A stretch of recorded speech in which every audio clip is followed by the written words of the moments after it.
चलो चलो चलो चलो चलो चलो चलो।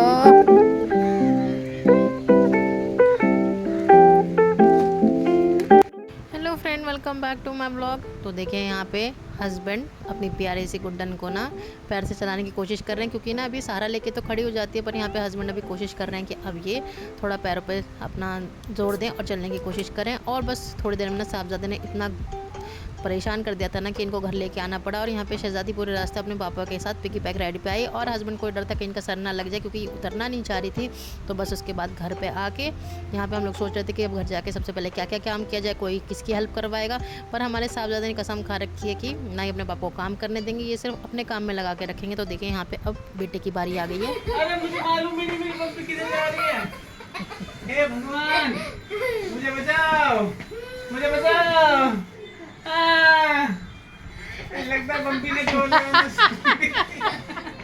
तो उल्टी चल। तो यहाँ पे हमारे साहबजादे ने अपने पापा को पकड़ ही लिया था, तो मिनी हाई ऑफिस में बैठाए। और इनके पापा भी बच्चों के साथ बच्चा बनना पसंद करते हैं। तो यहाँ पे साहबजादे की बातों को सर आंखों पे रखते हुए खेले, और उसके बाद ब्लॉग बनाने का टाइम नहीं मिला क्योंकि काम इतना था। फिर अपने ऊपर ध्यान देना, फिर बच्चों का ध्यान देना, और बस लंच करने के बाद थोड़ा रेस्ट किया। फिर हम लोग आ गए थे यहाँ पे NCPA में। तो यहाँ पे एक थिएटर है, तो यहाँ पे मेरे को एक शो देखना था। और बहुत टाइम से मैं हस्बैंड को बोल रही थी कि तारक मेहता का उल्टा चश्मा में जो तारक मेहता बनते हैं, शैलेश रोदा जी, उनका एक शो है जो मुझे देखना है। तो यहाँ पे मुझे फाइनली अपॉर्चुनिटी मिल गई, और हस्बैंड ने बिना कुछ ज़्यादा क्वेश्चन किए, सवाल जवाब किए, मेरा कर दिया था यहाँ पे टिकट बुक। और उस दिन ना फादर्स डे था, और इस डे को स्पेसिफिकली मनाने के लिए ना कोई दिन या तारीख नहीं होनी चाहिए। सब फीलिंग और रिस्पेक्ट की बात और समझ की बात है। तो चाहे वो फादर्स डे हो, मदर्स डे हो, वाइफ डे, हस्बैंड डे, फलाना ढिकना डे। तो देखिए मैं तो आके थिएटर में बैठ गई थी, और यहाँ पे ना मेरी सीट बस एंटर करते ही थी सबसे फर्स्ट रो पे। तो बस ये पूरा थिएटर ना अब धीरे धीरे भर जाएगा, और कसम से पूरा हाउसफुल हो गया था। और यहाँ पे देखिए शो फिनिश होने के बाद यहाँ पे शैलेश लोधा जी ने अपनी स्पीच दी। उससे पहले यहाँ के जो डायरेक्टर थे इस शो के, उन्होंने स्पीच दी। और सच में ना ये शो बहुत ही अच्छा था, बहुत ही मजाक वाला था, और इसमें कोई फूहड़ता नहीं थी, जैसे कि शैलेश लोधा जी ने बोला था। तो मुझसे जितना रिकॉर्ड हुआ मैंने किया था, क्योंकि शो के बीच में तो बिल्कुल भी अलाउड नहीं था रिकॉर्डिंग करना। क्रू का, अनुमेया का, अमन का, मेगा का बहुत बहुत धन्यवाद करना चाहता हूँ। धन्यवाद करना चाहता हूँ INT आदित्य बिरला ग्रुप का, NCPA का, और विशेष रूप से शैलेश लोढ़ा जी का। पिछले 44 वर्षों से हिंदी कविता के मंच पर राज करने के बाद जो राज आज भी चल रहा है, उसके बाद शैलेश जी निश्चय करते हैं कि अब मैं हिंदी नाटक करूंगा। और उन्होंने क्या किया वो आप सबने देखा। न सिर्फ उन्होंने इस नाटक में अभिनय किया, लेकिन अपने पात्र को नए रूप से खुद लिखा, और खासकर जो क्लाइमैक्स आपने देखा वो उनकी ही रचना का एक प्रतिरूप आपके सामने है। शैलेश जी आपका बहुत बहुत धन्यवाद। अब मैं मंच सौंपता हूँ माइक सौंपते का फिर शैलेश जी को। शैलेश जी,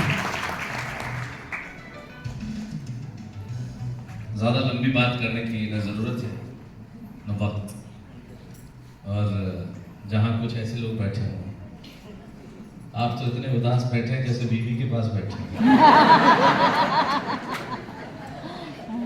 तो हमने क्रूरता नहीं की, हमने भाषा की मर्यादा रखी, हमने वो सब कुछ किया जो एक परिवार साथ बैठ के देख सकता है। और उसके बाद भी आपने ठहाके लगाए। तब इसीलिए उदय प्रताप सिंह जी की वो पंक्ति जो मुझे हमेशा याद रहती है, जो आप सारे लोग जब लोगों को बताएं कि नाटक आप देखें, या उन्हें कहें कि जब देखने जाएं, तो वो लोग जो क्रूरता और अश्लीलता फैलाते हैं, उन्हें ये कहें कि पुरानी कश्ती को पार लेकर फकत हमारा हुनर गया है। पुरानी कश्ती को पार लेकर फकत हमारा हुनर गया है। नए खिवैया ये न समझे कि नदी का पानी उतर गया है। बस इधर ना शो ख़त्म हो गया था, और इसके बाद ना कोशिश पूरी करी कि शैलेश रोदा जी के साथ ना एक पिक्चर ले सके, पर इतनी भीड़ थी, इतनी पब्लिक थी। और मुझे तो घर जाने की इसलिए जल्दी थी क्योंकि शहजादी घर पे थे, उनको फीड कराना था, और घर भी जाना था क्योंकि हस्बैंड का एग्ज़ाम है, तो बहुत सारे घर में जाके काम करने होते हैं। तो बस 10-15 मिनट की जद्दोजहद मैंने करी, कोशिश करी कि फ़ोटो ले लेती हूँ, पर वो मेरा काम हुआ नहीं। और इस शो में फुहड़ता बिल्कुल भी नहीं थी फ्रेंड्स। और शो का नाम था डैड्स गर्लफ्रेंड। फ्रेंड्स देखिए ये है संडे का मरीन ड्राइव। बाप रे बाप कितनी भीड़ है भगवान और राम। हम तो चलते अपने घर की तरफ। ओ तेरी। तो मैंने डिसाइड किया कि मैं ना वॉक करके घर पहुंचूंगी। एक्सरसाइज की एक्सरसाइज, वॉक की वॉक हो जाएगी। और हस्बैंड तो वैसे ही बच्चों को संभाल रहे हैं, तो उनके ऊपर ना ज़्यादा प्रेशर देना ठीक नहीं है।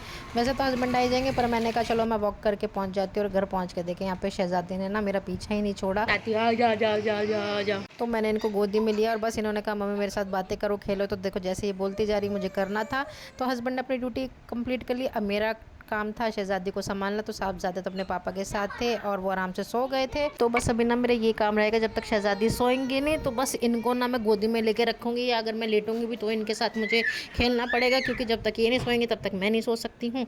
और हस्बैंड थोड़ा अपना काम में लगे हुए थे, साहबजादे तो हमारे सो गए थे। तो बस अभी ना मैं कोशिश ये करूँगी शहजादी जल्दी सो जाए, क्योंकि मुझे भी ना नींद आ रही है। तो चलिए फ्रेंड्स, इस व्लॉग को मैं यहीं पे एंड करती हूँ। उम्मीद करती हूँ अपने बच्चों के साथ खूब सारा टाइम स्पेंड करेंगे, खूब सारा मेमोरीज बना रहे होंगे। मिलते हैं अब आपसे नेक्स्ट व्लॉग में, तब तक के लिए बाय बाय।